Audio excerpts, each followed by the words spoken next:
चलो स्टार्ट करते हैं। 12th क्लास 8 अध्याय 4 विचारक विश्वास इमारतें। लेक्चर 1 पढ़ा चुके थे, लेक्चर 2 हो गया था, आज होगा लेक्चर 3 होगा। ठीक है, 3 लेक्चर में हम लोग लेकर आते हैं क्या क्या देखना, कहाँ तक ये सब प्रावण चुका था। जग परंपरा, तीर्थकर, जैन धर्म, बौद्ध धर्म हम लोग बता चुके थे ना। बौद्ध धर्म के बारे में भी बता चुके थे, बेहतर बेहतर बात, सम्यक दर्शन, सम्यक ज्ञान, सम्यक आचरण, ये सब हो गया था। गौतम बुद्ध का ज्ञान की प्राप्ति बोले थे, इच्छाएं ना रखना। संसार दुखों का क्या है, कौन है? बौद्ध धर्म के 10 सील। बौद्ध धर्म, बुद्ध के शिक्षा त्रिपिटक संग शुद्ध पिटक, बिना पिटक, अभिधम पिटक नहीं पढ़ाए थे, ब्रह्मचर्य सब नहीं पढ़ाए थे। बौद्ध धर्म के अनुसार से हाँ, अष्टांगी मार्ग, बौद्ध धर्म के सिद्धांत शिक्षाएं बताए थे, त्रिरत्न भी बताए थे, अन्य सिद्धांत सब हो गया था। चलो ठीक है, ये अष्टांगी मार्ग, बौद्ध धर्म के अष्टांगी मार्ग के बारे में हम लोग लेकर आते हैं। ध्यान दो, बौद्ध धर्म क्या बताए थे, शिक्षा। बौद्ध धर्म का शिक्षा क्या था, बताए थे 3 शिक्षा। बौद्ध धर्म के अष्टांगी मार्ग के बारे में अगर लेकर चलते हैं तो 8 अष्टांगी मार्ग, सम्यक दृष्टि, सम्यक वाणी, सम्यक संकल्प, सम्यक कर्म। सम्यक वाणी मतलब तुम्हारा वाणी मधुर होना चाहिए, बेहतर वाणी होना चाहिए, समझ मारा। जहाँ पे अगर कोई आदमी तुमसे ललक कर बोल रहा, गाली गलौज के साथ बोल रहा, झगड़ा के साथ बोल रहा, तुम अपने वाणी को इतना मधुर कर लेना, इतना मधुर कर लेना, वो स्वयं बहुआ क्या जगह शांत हो जाएगा, समझ मारा चीज को। उसी प्रकार का आता है सम्यक वाणी, सम्यक दृष्टि, अपना दृष्टि को बेहतर बनाओ, अच्छा देखो, बुरा मत देखो। सम्यक संकल्प मतलब ऐसा संकल्प लो, जैसे कि कल एक वीडियो में हम तुमको बताए थे बढ़िया से बात, इतना पढ़ाई कर लो, इतना पढ़ाई कर लो, इतना पढ़ाई कर लो, इतना पैसा कमाओ, बताए थे ना। 2 घंटा 3 घंटा पूरा ऑल इंडिया भारत में कहीं भी आवागमन कर सकते, उतना कमा लो। उसी प्रकार सम्यक कर्म, कर्म बेहतर करो, सम्यक आजीविका, बेहतर सामाजिक कल्याण बनो, परिवार को देख रेख बेहतर करो। सम्यक व्यायाम यानी कि हर रोज व्यायाम करना भी आवश्यक है। सम्यक समृद्धि, सम्यक समाधि। बौद्ध के अनुसार 10 सील कौन कौन है, अहिंसा ना करना, सदा सत्य बोलना, असत्य ना बोलना, अपग्रही। उसके बाद कहा तब हुआ इसमें अब क्लास स्टार्ट, ब्रह्मचर्य। बौद्ध धर्म के अनुसार ब्रह्मचर्य के भी अपनाना है। नृत्य संगीत का त्याग करना, मतलब नाच गान बोलता नहीं करने के लिए, संगीत का बोलता त्याग करने के लिए। सुगंधित पदार्थ का त्याग करे, मतलब नशा मुक्त, जैसे कि बीड़ी, सिगरेट, गुटखा या दारू, ये सब क्या बोलता त्याग करने के लिए। असमय भोजन का त्याग, मतलब असमय कभी भी भोजन मत करे, बराती यार में असमय भोजन करते हैं ना, असमय भोजन का त्याग करना है, भोजनों को कभी कभी त्याग करना है। कोमल या सास्य का त्याग करना है, कामनी कंचन का त्याग करना है।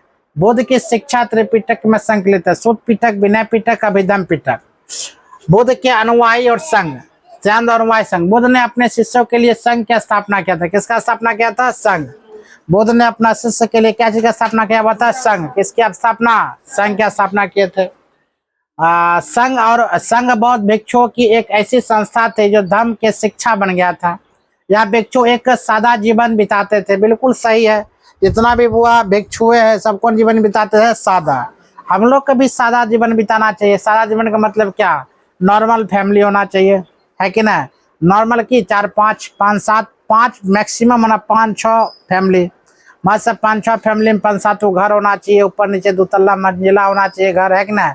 टाइल्स मार्बल पत्थर एकदम चिकना सा, एकदम सब घर में तरह तरह का LED टीवी, फलना चिलना, AC एकदम वगैरह सब व्यवस्था होना चाहिए। आगे में पार्किंग की व्यवस्था होना चाहिए, एक मस्त फॉर्च्यूनर कार होना चाहिए, समझ मारा। गाड़ी उड़ी होना चाहिए 2 चक्का। आराम से जिंदगी जीने के लिए वेतन 50-60 हज़ार का महीना में चाहिए, नॉर्मल जिंदगी मस्त है। पता है इसे क्या कहते हैं, नॉर्मल जीवन। नॉर्मल है, क्या है, नॉर्मल है। लग्जरी स्टाइल थोड़ी है, नॉर्मल है। 50-60 हज़ार का महीना है, नॉर्मल जीवन है। क्या करोगे, आराम से हंस रही है ना, नॉर्मल जीवन ना है। 50-60 हज़ार का महीना कमाओ, नॉर्मल जीवन की क्या करोगे। 4 चक्का आगे रहेगा, 2 तल्ला मंजिला घर रहेगा, 5 7 रूम रहेगा, किचन बाथरूम रहेगा, और क्या रहेगा। उसके बाद ऐसा होना चाहिए हर फेस्टिवल में एगो नया नया कपड़ा आना चाहिए, हर फेस्टिवल में, या जो फेस्टिवल आप एगो नया कपड़ा आना चाहिए। किसी का शादी हो, आंगन में शादी हो, घर में शादी हो, हर शादी में कपड़ा खरीदने की क्षमता होना चाहिए। जिस होटल में चल जाओ उस होटल में खाने की क्षमता होना चाहिए।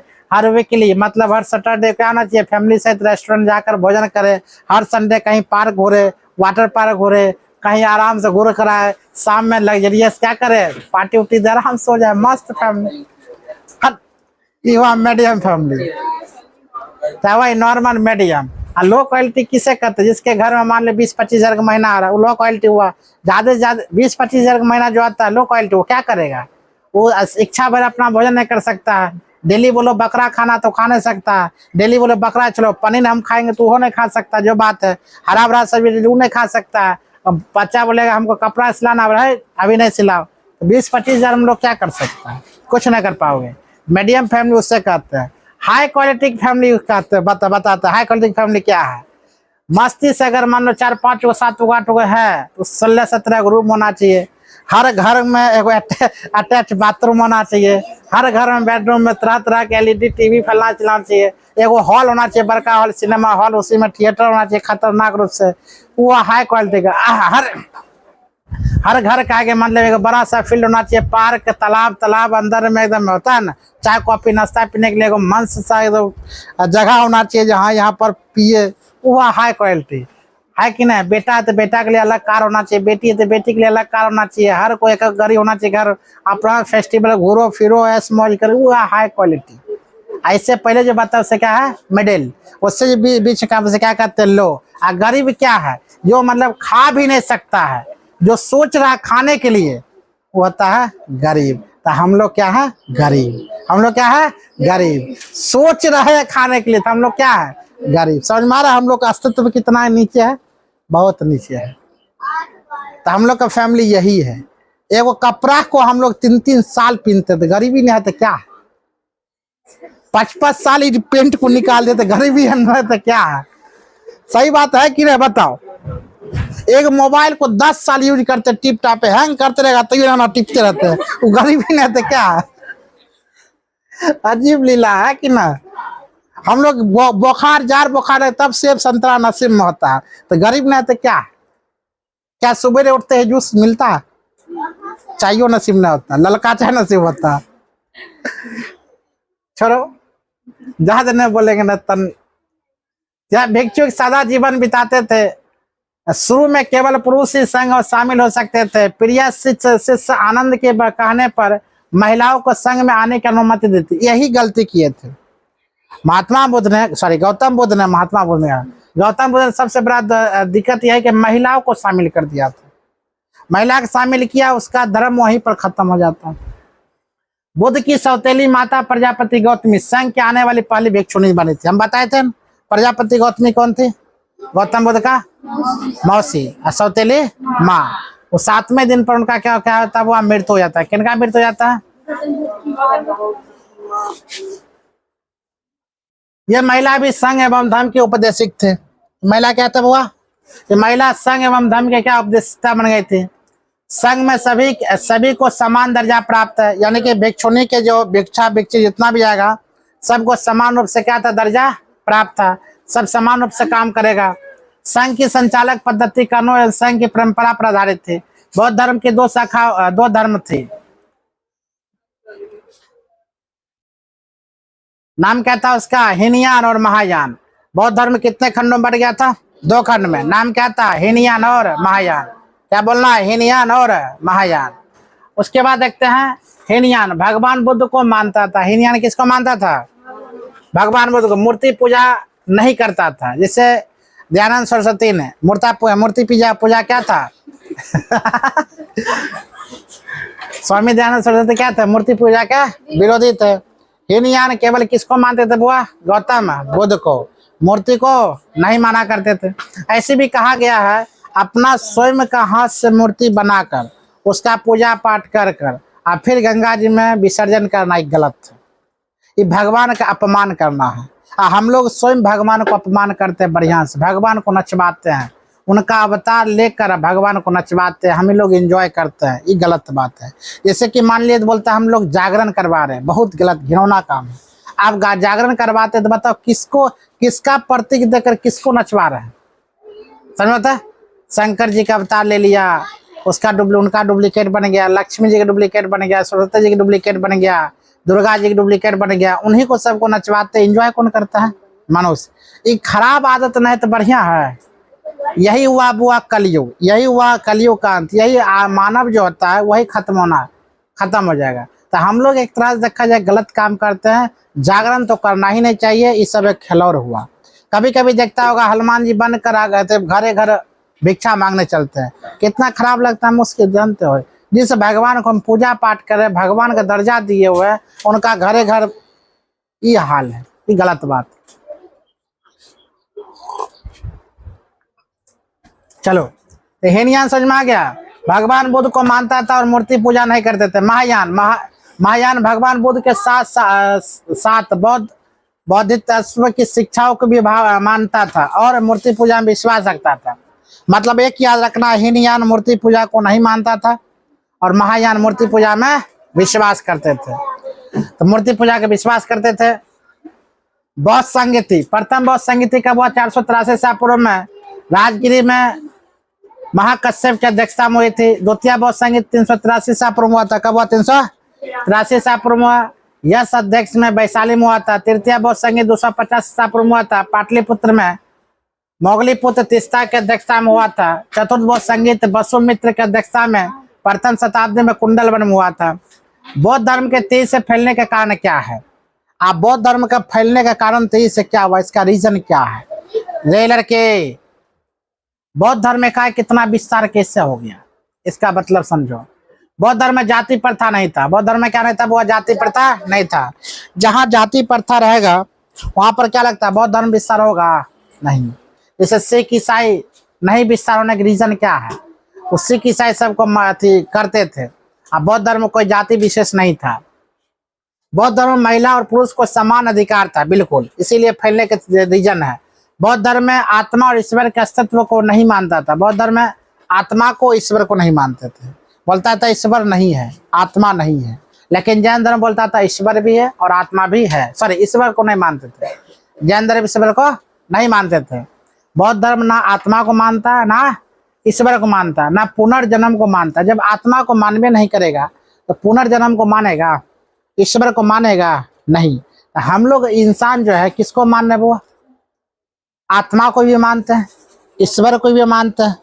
इनफैक्ट अगर मान ले किसी घर में कोई मर जाता तो बोलता है कि वही देह पर चला है, कि गलत, सरासरी गलत बोलता है। आ ही नहीं सकता है। जो आदमी मर गया है वो आदमी किसी के देह पर कहाँ से आएगा? वो बेचारा कहाँ गया? नहीं गया। बोलता है मरने के बाद नरक में जाएगा। खाक नरक में जाएगा? कहीं नहीं जाएगा। बोलता है मरने के बाद स्वर्ग में जाएगा। देखने गया हम स्वर्ग में गए कि नहीं गए? समझ में आ रहा? तो स्वर्ग और नरक यहीं पर है। कर्मा लौट के आती है वो निश्चित। कर्म करो अच्छा तो यहाँ पर फल मिलेगा, कर्म बुरा करोगे तो खराब मिलेगा।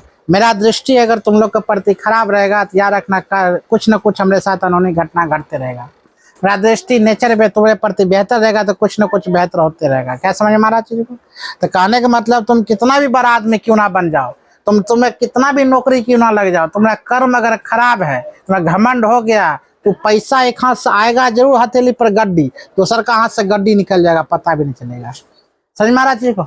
अगर तुमने नौकरी हो गया, खूब बड़ा बड़ा पोस्ट पर नौकरी हो गया, तुम्हारे अंदर घमंड आ गया, दूसरे के प्रति द्वेष भावना आ गया, तुम गलत गलत काम करना शुरू कर दिया, नेचर तुम्हारा खराब हो गया, जुबान तुम्हारा खराब हो गया, वाणी तुम्हारा खराब हो गया, वाणी किसी के प्रति उल्टा पुल्टा तुम बोलना शुरू कर दिया, तुम्हारे अंदर समझ गया भगवान वो इसके अंदर क्या आ गया? घमंड।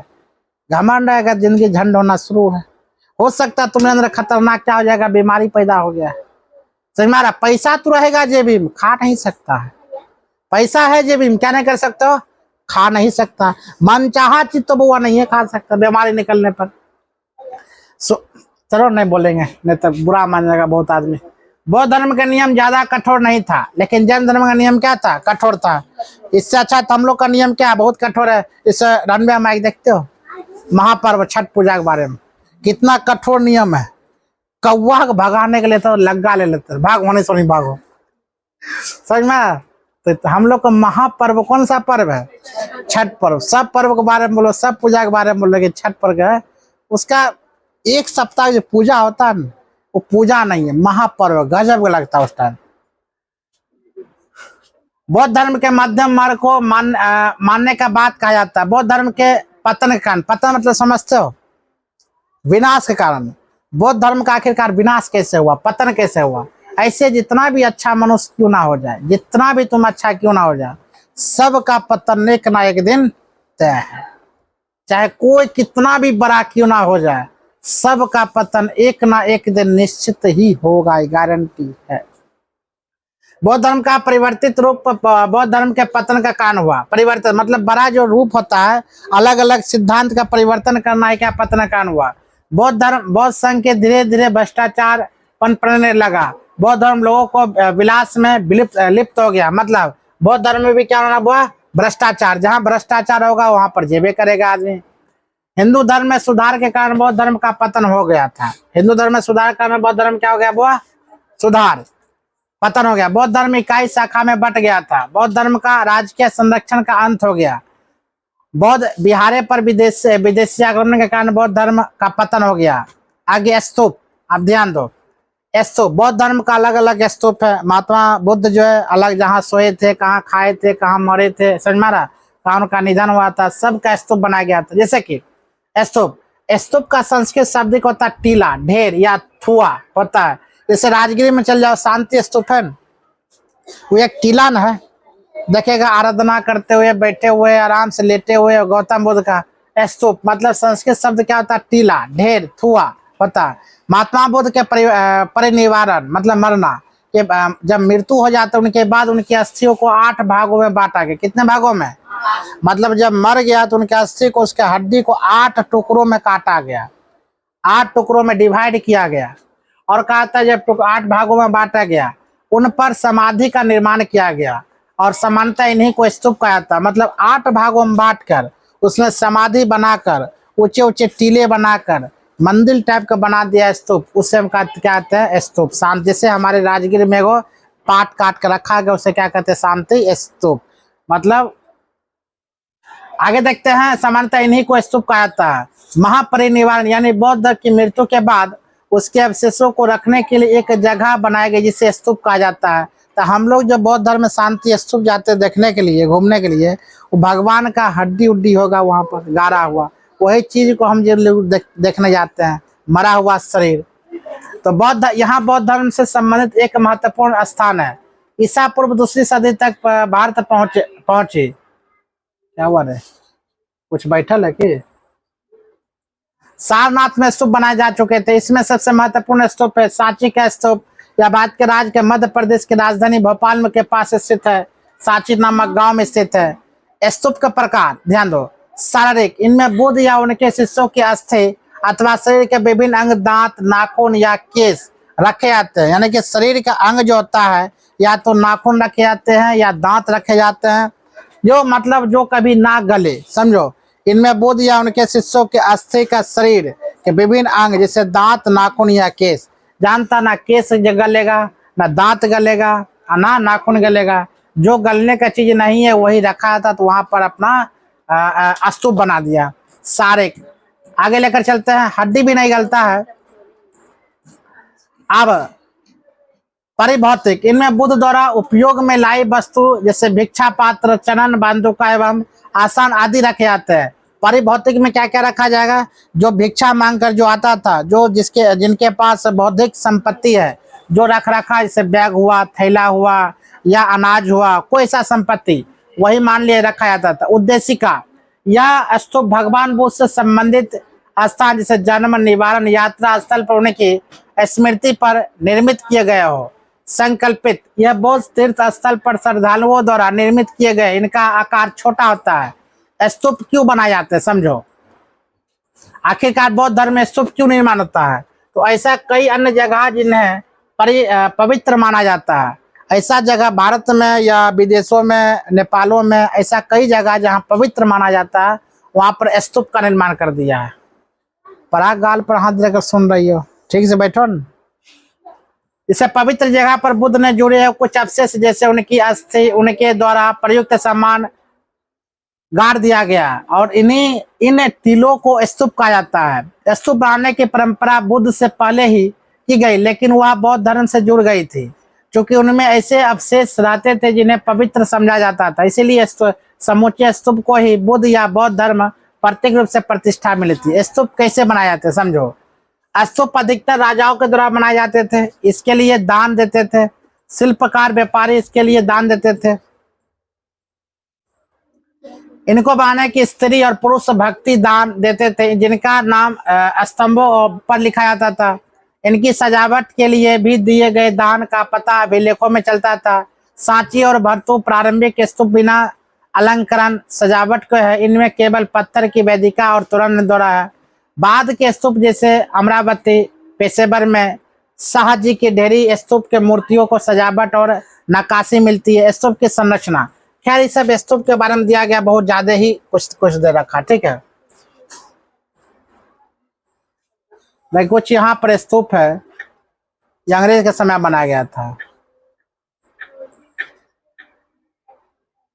ये किसके बारे में रे?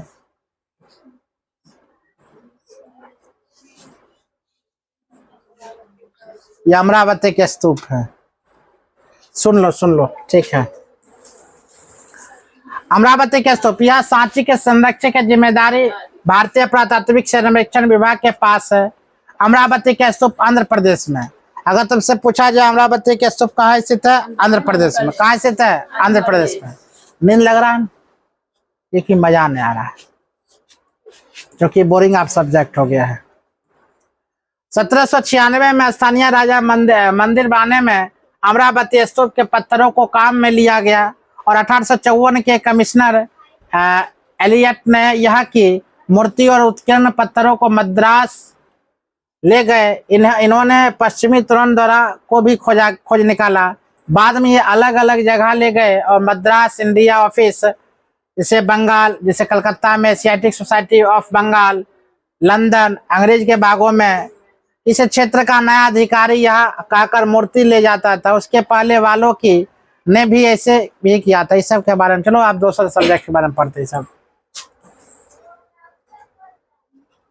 कुछ ज्यादा है कि रे खत्म है। चलो जाने दो, ये सब पूछवा नहीं करता, ठीक है, बंद करो।